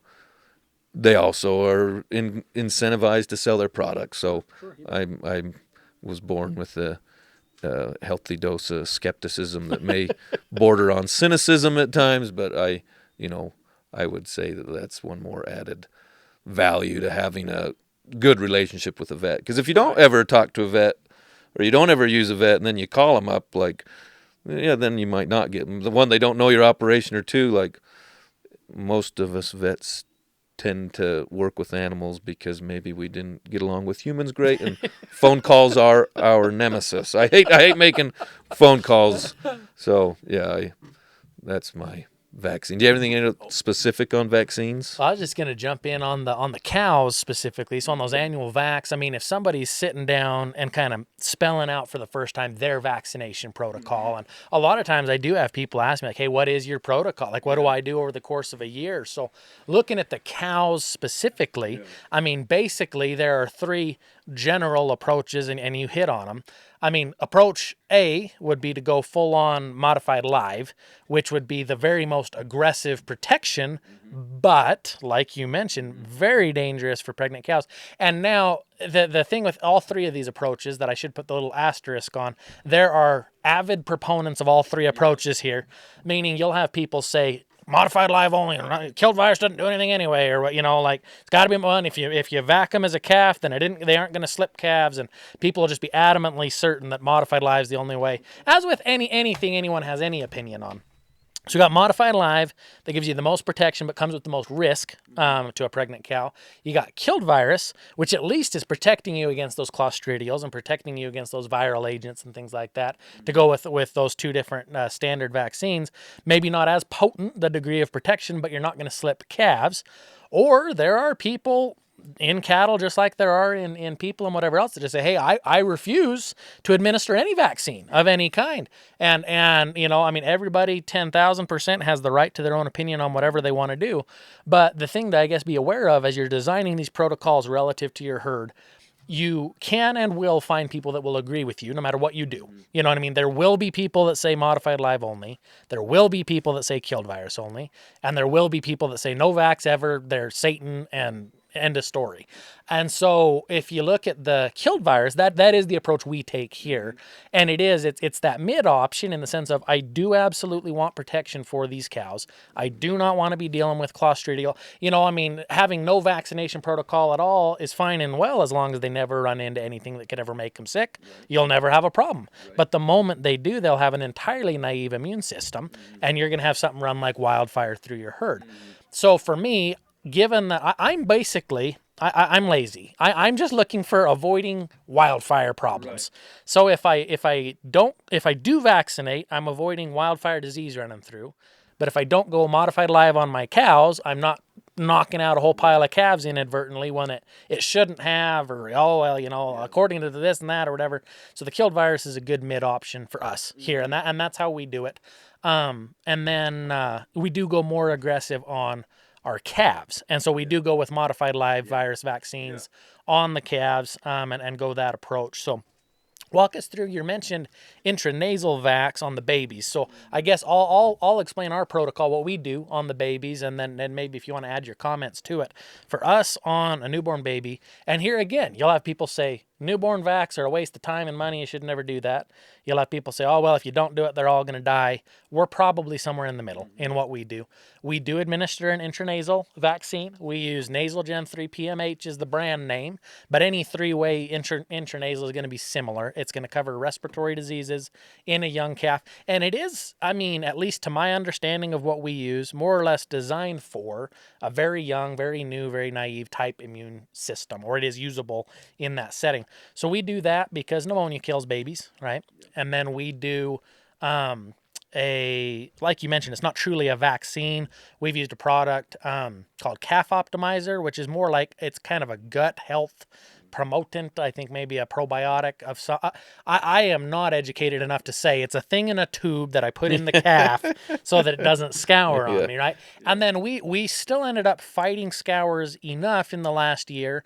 We ran some cultures on some fecal samples, and we are going to go to a different product, but with the same intent, and we're going to go to First Defense is what we'll use for those newborn calves to try to get ahead of scours. And then as it relates to C and D is the other thing we've run into. So, and I'm probably even calling that wrong. I don't. You'll describe it in educated terms. I'll just describe it in C and D toxin is the biggest, baddest, nicest, healthiest calf you have in the whole pen, is doing great at 2 weeks old and then is dead. Goes from fantastic in the morning to dead at night. And so we went with, we use Alpha 7 is the vaccine we use that has a C and D antitoxin in it. And that's why we do it, is again, just to prevent losing calves. So that's our newborn protocol, an intranasal, a Alpha 7, and it will be First Defense, has been Calf Optimizer on scours. Any comments on those as far as good or bad experiences or your thoughts, I guess, as to those products? Yeah, you might have to walk me through some of this before, but starting on the intranasal, which is generally, I don't think I'm misspeaking. I believe all intranasals, and there's Nasal Gen is one brand name, are respiratory protectants. Yep. So, and I don't know if any immunologists listen to this, and if they do, I would accept or welcome any corrections I make in misinterpreting this. Sure. And if things might get a little dry and technical, so. And maybe this is a benefit of like having a vet. All of us, part of vet school is taking immunology, which can be really fascinating, but also can be a little tedious. Sure. So when a calf is born and we get colostrum, we haven't said anything about colostrum, and on beef herds we don't worry about it as much, but colostrum is the lifeblood for that calf. Huge deal. What is colostrum? Define colostrum if you would, real quick. So colostrum, on a technicality, it isn't even milk. It is a secretion from the mammary glands, but technically we don't call it milk because its components are white blood cells, immunoglobulins from the mom, which are the neutralizes bacteria and viruses in the body, and then really nutrient dense secretions of fat and sugar. Yeah. So it's the first milk. The first, not actually milk, but the first thing that a cow fills her bag. So that calf Yeah. has essentially 24 hours, ideally 12, to ingest that. Yeah. Before that, the calf, the way placenta is set up in the bovine species, that calf absorbs no immunity from mother in utero. It's born and its immune system hasn't been exposed to anything, so it can't create any of its own antibodies. So it has none. So it has to drink those from its mom. And its mom's colostrum is really only there, in a dairy cow, we recognize it as being for 3 milkings, which would be, on most dairy herds, that's about 24 hours. And so that calf has 24 hours to drink that. Yes. And then mom's milk comes in, milk that we recognize as being milk. Right. Well, and it is literally life or death. I mean, even at your clinic, We sent you a calf this last fall that was, I guess, what would the term be? I guess immunologically suppressed in the sense, well, what we came up with, this was a calf that we were able to keep alive and limp along. You guys did a great job for us, but did not in the long run make it. And what we came up with after kind of analyzing where it was at and what was going on and how it responded to things, our best estimate was this baby didn't get colostrum. It did not ingest colostrum in the first 24 hours. So even though it literally lived at the clinic for a minute there, and you guys did keep it alive and kept it going and sent it back here, and we were able to keep it alive for a time, but we could not in the long run overcome the fact that it didn't get colostrum. So even with full-on veterinary care, it's pretty hard to undo you missed colostrum in the first 24 hours. So. It is. And so all vaccine protocols are, nothing can replace like good colostrum. And when we vaccinate cows, that's what we're part of. Like any scour preventative vaccine is built upon getting that cow to put those antibodies in her milk to protect the calf. Right. And so vaccines help the cow on that side. But once the calf is born, for the first 2 weeks of its life, it has essentially minimal to zero immunity, because our immune system, there's two parts of our immune system. You can consider like your mucus production in your skin, these physical barriers we have against entry of pathogens. We all have that, and that's on. But the adaptive or the acquired immune system that learns to recognize, common viruses in flu virus, or what do we all get vaccinated against? Humans, or measles, mumps, rubella. Like, we get vaccinated once, and like once we've seen that vaccine, our body remembers that, and if we were exposed to it again, we wouldn't get it. Right. And that's the same with calves. They're born and they've never seen any of that, and so they need to get colostrum, and then their protection is stemming from what they've ingested from their mother. Mm-hmm. So that plays into our vaccination strategy. If we inject vaccines into a young calf, the mother's antibodies, the immunoglobulins that calf's consumed from colostrum, will neutralize that vaccine before the calf responds to it. So it's a term that's out there, maternal antibody interference, that is highly active for the first 2 weeks of a calf's life, probably extending into 4 to 6 weeks. We're still seeing some interference. So when we use like a nasal gin, so a mother's antibodies are circulating in the blood. When we use like an intranasal, we're stimulating a different branch, mucosal immunity, which we can then encourage this calf's immune system to respond to that. Right. We don't get, and mucosal immunity develops a little quicker than what we would consider as far as like like antibody production or humoral or cell-mediated immunity are kind of different, that take a little longer to realize the mucosal immunity. So using intranasals in young calves has been shown to be more effective than an injectable in a calf. Yes. When we use something like First Defense, that isn't. I don't know what kind of biologic that would be classified under, because really what that's doing is similar to like colostrum, and I believe the label on First Defense is that it needs to be in the calf in 24 hours. Yeah. No, I think you're right, and it isn't truly a vaccine. It's just kind of like a replacement colostrum that should boost. And so if you're using something like that, there's so many products out there like that. First Defense being a brand name. That's just supposed to provide that calf with some protection until its immune system can get up and get going. I think it's a good product.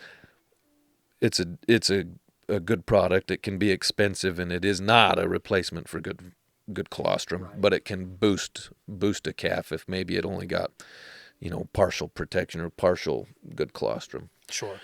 So that was nasal gin. We talked about. So anything we're injecting in the calf 2 weeks or less, we should just know what we're injecting, because if we're doing anything like a modified live vaccine, at that point we probably aren't gaining much. If we're using a serum like a C and D antitoxin, that again is we're actually injecting antibodies to the toxin created by a Clostridial bacteria, and it can neutralize that toxin. But again, it's developed outside of the calf, and then we inject it into the calf, and it circulates, and it has a lifespan. And after probably label directions will tell you, read the label, and it'll tell you about how long that one injection will protect you. But it's a vaccine, I guess, if I'm going to, for my definitions, a vaccine stimulates the immunity of the calf. And so, like, First Defense doesn't do that. And an anatoxin, or the other one we use a lot of, that's a serum. Why can't I think? They're just a serum. You're just injecting antibodies. As a Bovacir, which has antibodies against like an E. coli and a Salmonella and maybe like a Trupperella, antibodies against some bacteria, some common bacteria.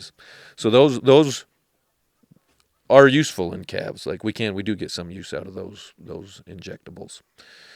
An 8-way, there was a study, it's kind of an older study, but there was a time where they saw that even injecting an 8-way can help prevent the C and D, which you touched on, like overeating. The 7 alpha 7 that you say you're using, I'm sure the 7 refers to 7 different types of clostridials. Oftentimes we have 8. There's more than, I don't know how many clostridials there are, but there's in that neighborhood, a 7 to 9 that we see commonly in cattle, and have a good vaccine against. It's against a bacteria. So an alpha 7 that has a component like you have, and I was a little unfamiliar with this product. There's a lot of them I probably should be more well read, but that has the antitoxin component in it is quite valuable, because this is again probably in the weeds a little. A toxoid is a vaccine against bacteria, where it's actually we're stimulating the calf to recognize a part of that bacterial, what that bacteria, the toxin it produces, and neutralizes the toxin, that being the harmful part. That's a little different than an antitoxin, because the antitoxin is a preformed neutralizing agent that would be similar to like what we would usually administer would be I think just a C and D antiserum that we keep in our clinic, that's available for this calf, that is anywhere from 2 weeks to 2 months old. The calf that's grown like gangbusters usually has a high producing mother. The right set of circumstances come together, and this calf has what is normal gut bacteria, blooms, and then releases all this toxin, which is I think it's from, why is it C and D? I should know that.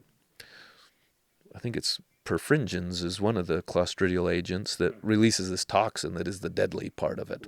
And so if we have that antitoxin available to us, we can use it both as a preventative or as a treatment. Treatment's usually unsatisfactory, because if you catch a calf early enough to watch it, you usually just witness a painful and quick death. Well, as in hours, it's not real quick, but if we're using that antitoxin as more of a preventative, we can probably save or at least lessen the severity of some of those overeating disease cases, or C and D. So there's so many of these biologics that are available, and I guess maybe more than anything, what could be the takeaway from this is like, there are people that you don't need to know all that, and Google knows a lot of that, and like in your area, different things are more prevalent, and so if you have an experienced producer in your area, or have access to a veterinarian that like knows like, hey, these are some things that we can do,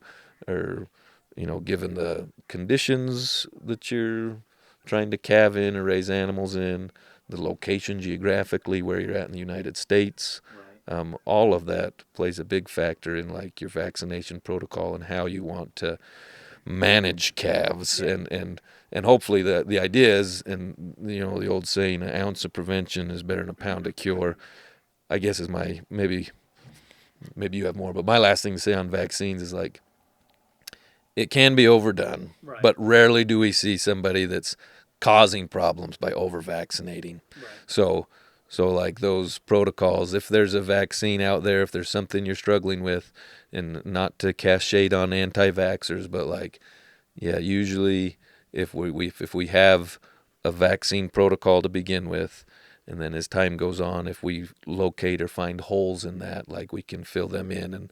And one thing that we've found is like on using a killed virus, we know we don't get as long as an immunity. Mm-hmm. So there's some herds where we recommend, if the management scenario presents itself, that like, let's do a 6-month booster rather than go a full 12 months. And that's off their label, but something that we, recommend not infrequently, to even in herds where we've done a modified live, like pre-pregnancy, we'll come back and boost with the killed virus. And there's some good studies show that combined effect is actually better than either individual effect. So again, get some input if you have it. Put something in place. Something is better than nothing. Right. Sorry, people can believe that that vaccines are all bad, and you can believe that. But I will say something is usually better than nothing in that area. Well, and I think, we've hit on the topic at multiple points through this discussion of having an established relationship with your veterinarian, because I think one of the most dangerous things that people do is seek advice from the Facebook experts. And I say that as somebody who I will answer questions for people on Facebook. So it's not like there's no good information to be had, but I'll see on a regular basis a clinical level problem in a living animal posted to Facebook as if Facebook land had any idea. And you'll get answers, again, running the whole gamut of opinions and ideas and anecdotal evidence of this, that, and the other. And again, it's not to say that like, one approach is ideal for everyone, because it definitively isn't. And that's almost the point I'm getting to, is that every geography is different. Every herd's management level is different. Every herd's, point of sale is different, or how much the cattle are worth, or what you're willing to put into them is different. But if you have somebody who has spent a career in your geography trying to keep animals alive and trying to keep them healthy, and is on the same page you are as to this is what we're trying to do, what tools do we have available, and what do we want to implement here, I think that's crucially important. If you're going to come in, and at least, you're still going to make wrong decisions at times, no matter what you do, no matter who you are, you're going to make a wrong judgment call, but at least you went into it eyes wide open of like, well, we've evaluated our options. This is what we came up with, again, with an established relationship with someone doesn't spend a decade studying animal science to come in and intentionally mislead you. Yeah. You know what I mean? It doesn't mean that that you'll never make a mistake, but you didn't go study what you did for as long as you did to come in and say, hey, I bet I can convince you to do something stupid. Though you could, So on that, and I guess I'm having a little moment of introspection here as I don't know what this is posted to or who's watching this as I'm about to make this next comment, which applies to what we're talking about today. So yeah. I don't know. I don't have much of an internet presence, but if anyone wants to search out my credentials, you should. I try to instill in my students like a very healthy dose of skepticism of any information. You talk about Facebook. Like, yeah, maybe you're talking to somebody really good on there. Yeah. Maybe you're listening to a podcast of somebody that really knows, but maybe not. And like, if you don't have sources of misinformation out there. If you're not questioning the source of your information in any arena, whether it's in agriculture and cattle raising here or whatever you're doing, like, stop and think about where that information is coming from. Yes. If you're searching the internet and you find, and I'm biased, I believe in education, but like most articles that come from a university have been, researched and vetted. If you're looking if you have an extension agent available to you, or an article that comes from an extension provider, like I haven't met an extension agent that isn't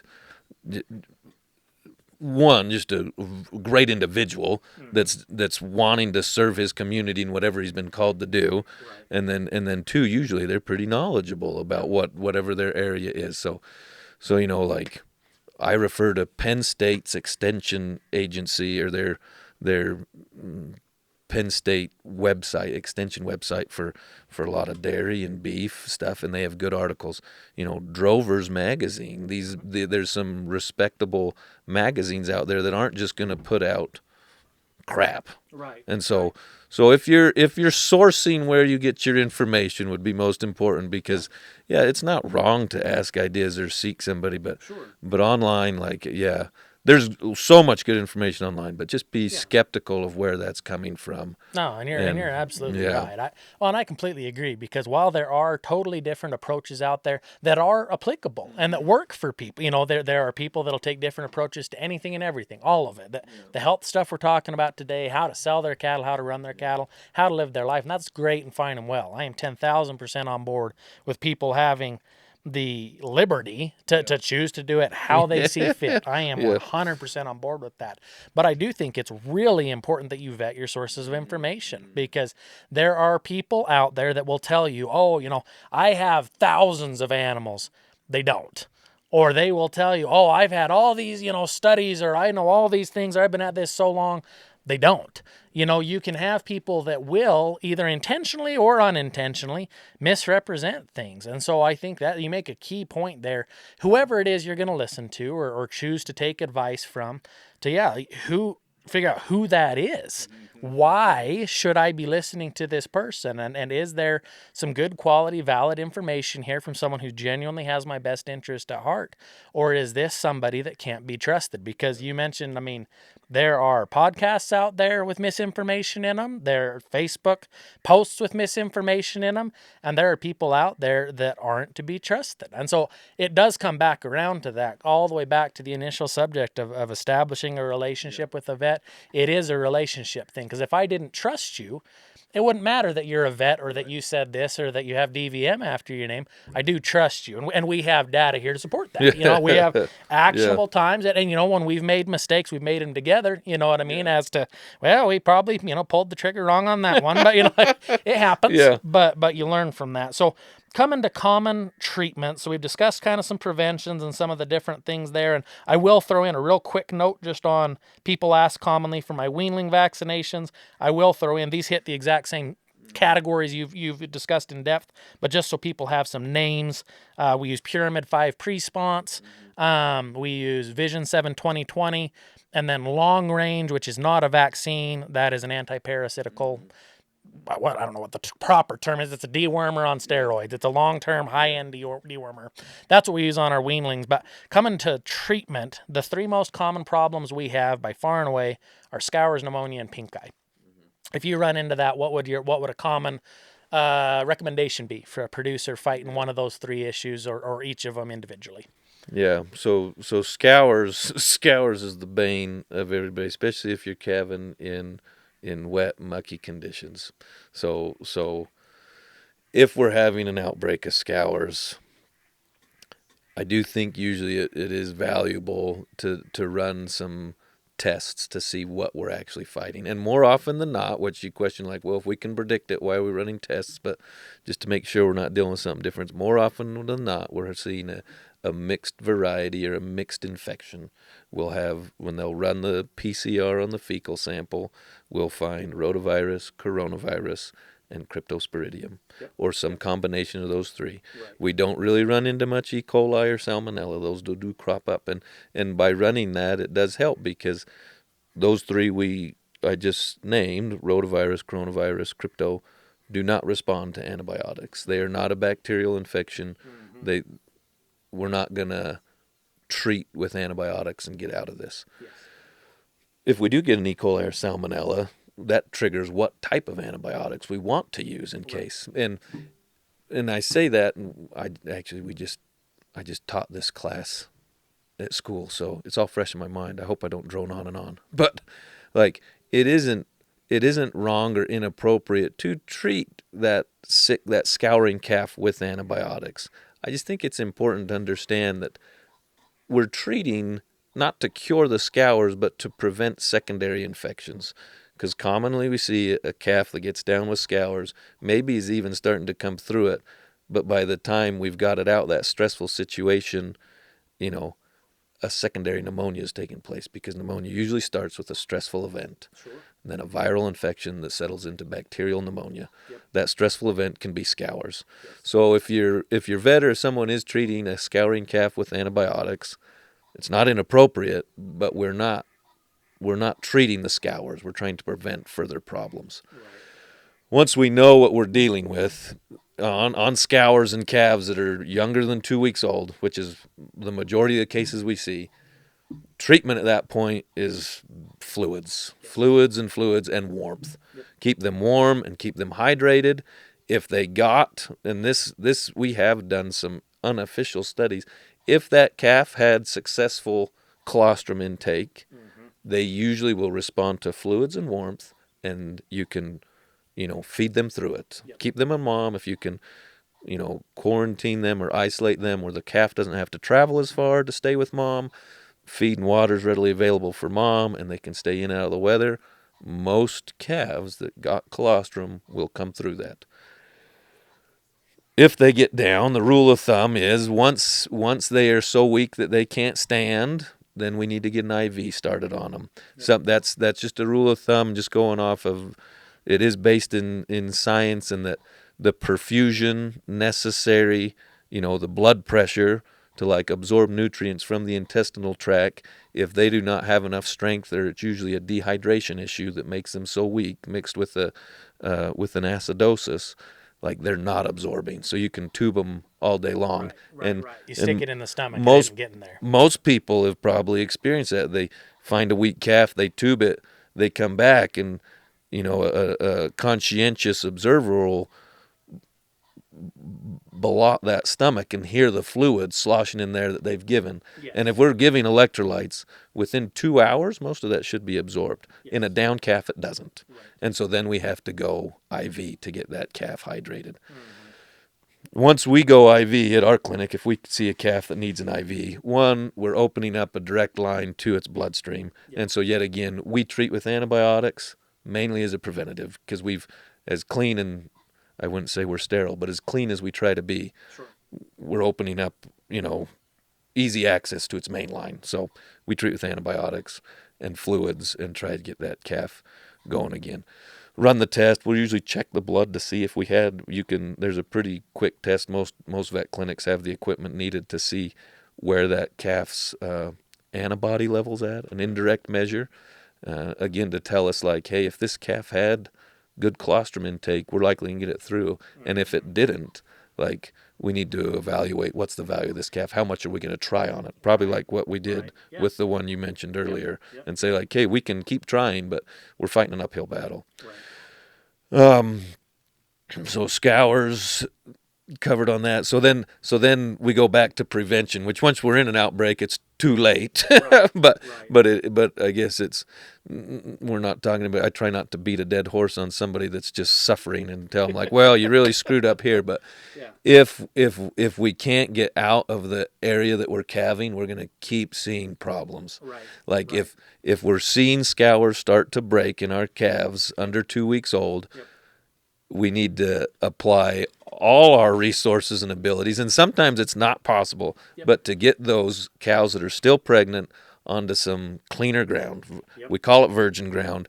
And if you can do that, you can break the cycle of scours better than any drug or any vaccine. Right. Get those calves so they're not being dropped into a muck hole and getting just assaulted. It doesn't matter how much colostrum. You can overwhelm the mother's protective antibodies by being deluged with viruses and bacteria. So when we're in an outbreak, if it's at all possible, we recommend ask a neighbor, throw up some electric fence, do something to get these animals out on some clean ground. Or if you're calving in a facility, do a deep clean, fresh bedding, clean everything out and try and get it as clean as possible. If we can do that, we can break the cycle and get ourselves out, manage our way out of it without having to use a bunch of, biologics. So scours, that's my, and then going forward, if we are really battling, a rodent coronavirus, we usually will say, hey, next year let's push really hard to get a scour protectant vaccine in the dams. And that can be hard, but if we want to do something, that's what we can do. So So fluids, the antibiotics we use are broad spectrum. So like a calf that comes into our place will get enrofloxacin and a ceftiofur, and that's more of a preventative, but that's what we give. And I like to preserve those two for scouring calves, because then we get into pneumonia, and then if we got a pneumonia calf, I like, early detection is crucial for successful treatment. If we detect that calf early, by having an astute pen rider or just noticing that calf's a little doggy, doesn't want to get up, and we, even one step further, can get a temperature. Most pneumonia cases early on will spike a fever. Almost, never speak in absolutes, but almost always early in a case you'll spike a fever. So if you've got somebody that's taking temperatures, identifying, logy calves that don't want to get up and get going, and we got a temp on them, we need to hit them with. I like to go right to like a tulathromycin, which brand names Draxin or Macrocin, or there's a few out there. To leave, and it concentrates really well in the lungs. We have therapeutic levels in the lungs for 8 days. There is a product out now combined with an anti-inflammatory. There's a Resflor Gold that's a fluorphenicol with flunixin mixed in with it. There's now tulathromycin with ketoprofen, which ketoprofen is a really expensive and potent anti-inflammatory, and somehow by mixing it, it's cheaper to give ketoprofen through this in combination with tulathromycin than to get it on its own. And I've liked the Draxin KP quite a bit in that it's one shot. You don't get 8 days of anti-inflammatory effects, but I think they're claiming 36 hours of which is better than anything else we have on one shot. And at 36 hours, the antibiotic side of it should be taking effect to keep that fever down. So I like to keep our pneumonia drugs distinct from our scouring drugs, because we know that resistance to antibiotics builds. We know that it builds generally in a population, and we know it can build in localized operations. Like it can, this facility that's used exceed over for every condition that under the sun, and they use it every single time, and pretty soon they're saying like, we just don't see any response. We've built up resistance to that. So a scouring calf we treat with one set of drugs, and we follow protocol, and we try really hard not to deviate. A pneumonia calf, usually a different not just brand name, but different class, a different family of antibiotic that's more tailored to the pathogens we expect to be causing pneumonia. I do very few swabs to see what's causing our pneumonia. That would be to actually get in the lungs is quite a intense procedure, and I don't do it. So we do test scours. We don't usually test what's causing pneumonia. We suspect that it's some combination of shipping fever in most calves. And so then we would use an anti-inflammatory and an antibiotic, a long-lasting antibiotic. What was the third one you said? You said scours? Pink eye. Pink eye's hard. It's another one of those that, like, ideally we would try to manage through. Pink eye, generally there has to be irritation to the eye. Normally a healthy, intact eyeball is not susceptible to pink eye caused by by a bacteria. There has to be some abrasion or, not an ulcer, but any little nick. So what you usually see is cows eating stemmy, long grass. Calves are cows walking through and either burying their heads deep to get the young stuff, and they get a little nick on the eye, or if really dry, even just be really dry or sandy conditions can be enough of an irritation that then flies spread it from cow to cow. And I don't know, we've seen some outbreaks lately, and I don't know if it mutates a little bit or what makes it worse from year to year, but it does seem like when it's a bad year, it's bad for everybody, and then we'll have years that, even when fly loads are heavy, it's not as bad. And so there is pink eye caused by viral. Is it bovine coronavirus that can cause a pink eye? There's another viral cause. A bacterial cause is usually starts from a central lesion and spreads out, and the viral will start on the periphery of the iris and then come in. And so the bacterial ones usually are quite responsive to antibiotics. Again, we try to switch up drugs.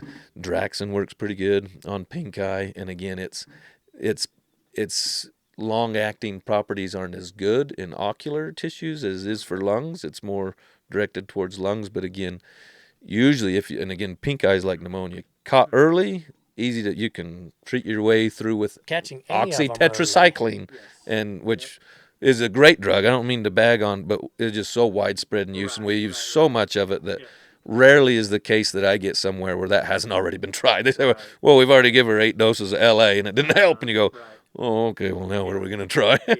And so, but yeah, LA's a fine drug and labeled for pink eye.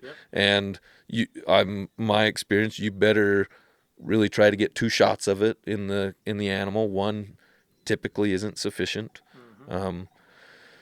So yeah, for pink eye, there are some vaccines. They're not real great. We don't see a lot of protection, probably, and that's a hard thing. Vaccines get knocked on because some vaccines, like clostridials, usually are protective in the means that, like, we don't see disease.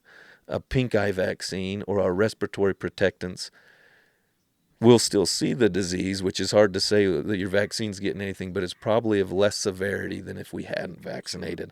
So it can be frustrating to say, well, we vaccinated and we're still getting pink eye, and you go, well, it's probably not as bad as it could have been. But who knows?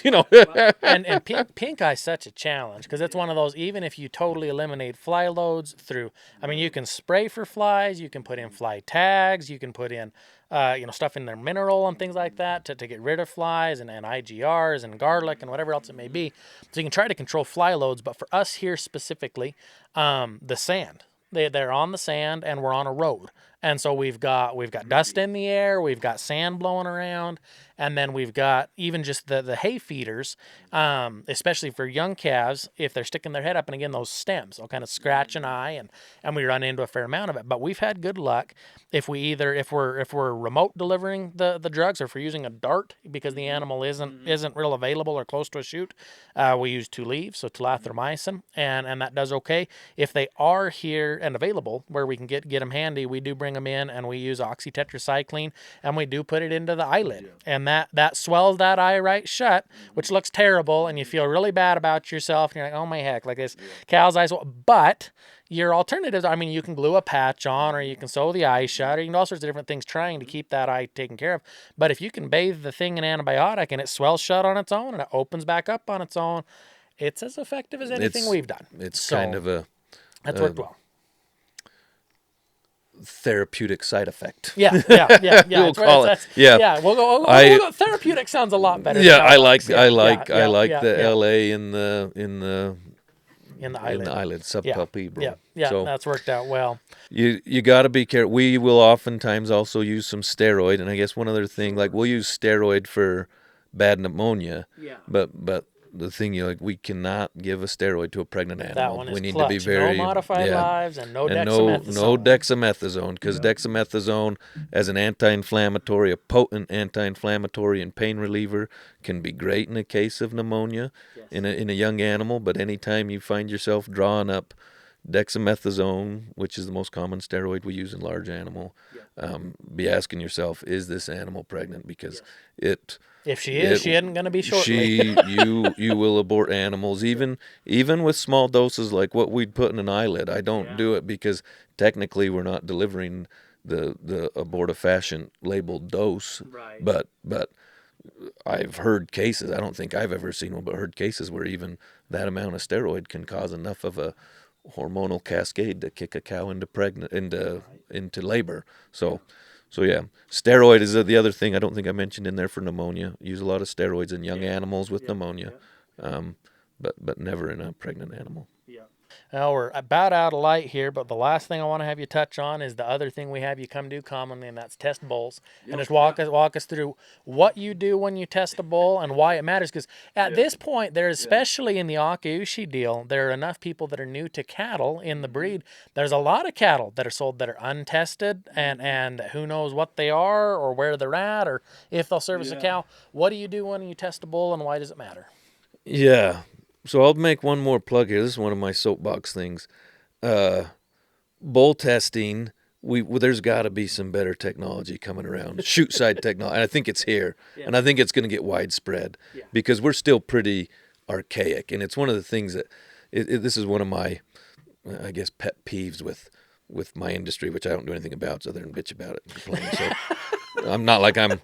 If you're not part of the if you're not part of the solution, you're probably part of the problem. I'm definitely part of the problem here because we test a lot of bulls, and it is important. So when we test a bull, and probably one of the things that gets overlooked a lot is like, is this bull sound? Is it going to be able to service an animal? Because collecting semen from it standing, and I guess when we say testing a bull, is we're collecting semen and seeing if it has swimmers that swim straight and aren't deformed, and then we're also doing, depending on the state and what you're trying to do with that bull, generally all bulls need a trick test, testing them for trichomoniasis, and then for shipping across state lines or semen shipping, there can be other tests too. But mainly when we say testing bulls, it means we're going to take a semen sample and we're going to test for trick. Right. We also need to evaluate that bull's physical, is he able to move? Is he going to be able to mount a cow? Especially if you're turning out on range, you got to know those things. Eyesight is a big thing that I think gets overlooked. A bull needs to be able to, they have good studies showing that lazy bulls will lay around and wait to see mounting behavior exhibited by the cows and then go do his job. So if he's got a blind eye or bad eyes, like that's another thing that can fail him. So once we've assessed his physical ability, then we move into, we collect a semen sample, which generally speaking we collect by an electroejaculator. So we insert a probe which delivers a very low voltage electrical stimulation to the prostate and accessory cess glands, and in the large majority of cases this stimulates an ejaculation. And then we collect that and we put a drop on a slide and we look at it under a microscope. This is where the inaccuracy, in my opinion, comes from. It's very subjective. We look at it, we try to assess that greater than 70% of the sperm are swimming, and then we look and try and make sure that, I should know that number, but that a majority of them are morphologically normal, meaning that it has one head and a normal tail attached to the sperm. Sperm look like a small tadpole under a microscope. There's technology there, and we're getting better with all these phones we have, that we'll get a more quantitative analysis, that we will be able to put a drop of semen and shoot a photo, whatever these things can do, that will tell us like a percentage and be able to better distinguish which bull is really top tier and who's maybe getting closer to subfertile. The goal for bull testing being that we diagnose bulls that are no good. The problem with the whole scenario is that our goal is to find bad bulls. That should be. We want to identify bulls that don't work, but nobody wants that because it's a cost to the producer, and it's and sometimes it's viewed as a mark against a veterinarian that he couldn't get that bull collected. So we're incentivized. We want to make our producers happy. We want to find that their bulls are good, but the whole premise is backwards. We should be looking for subfertile bulls, and the technology we use isn't real conducive to that. But you should be, and I'm not against, we should be testing bulls. And if you're looking to buy a bull, you should require that it's tested. It is a point in time. There's flaws, as I've already stated, and you can test that bull and he's great, and he can break a leg jumping on the trailer after you've tested him. Right. He can go out and spike a huge fever that kills all his sperm, and he's infertile for 60 days. Right. So it's not a fail-safe, just like we talked. There's no guarantees, but at least we have one point of reference to say, he is capable of producing sperm that will impregnate a cow. And so that's why we test bulls, and then there are some disease surveillance that we do, mainly trichomoniasis, which, if introduced, I just looked this up. I think it became widely mandated in the 90s, but I think Oregon wasn't until like 2005 that they weren't testing for trick. Yeah. And it can be devastating. It gets into your herd. And when they first started, it was way more widespread. And in 8 years, I've never seen a positive test. But my partner and my uncle, who's retired now, when he first started, he practiced for 40 years, and it wasn't uncommon to find, not a lot of them, but you'd find Ebola season, that was positive, and you get rid of them because you do not want that in your herd. So, again, it's one of those things that, like, you don't stop surveilling for a disease because you're not finding it, because that means your surveillance is working. So, like, if we're constantly looking for it, when the rare case does pop up, we nip it in the bud and don't let it get out of control. So, by no means was I endorsing, like, we don't need to do this.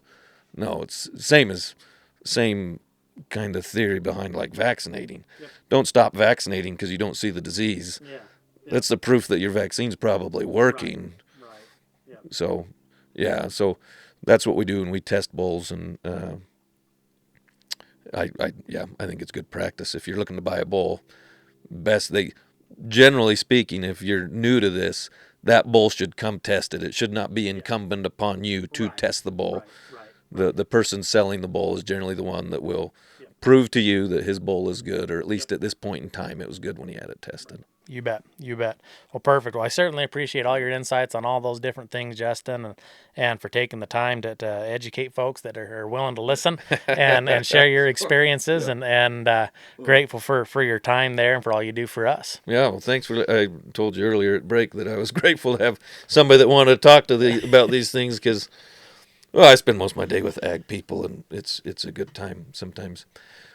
My significant other, my sweetheart, tells me that, no more talking about cows and, bulls and ejaculate and scours. Like, she's normal. Yeah, the rest of us, maybe everybody listening here, is a little odd. Your wife and my wife can commiserate. My breadth of subjects is fairly narrow. Theirs is the appropriate response. Right. Yeah. I appreciate all the input. Okay. Thanks so much. Yeah, you bet. Thanks for joining us for this episode of the Got Any Cows podcast. Be sure to subscribe, rate, and review wherever you get your podcasts. And visit us anytime at gotanycows.com.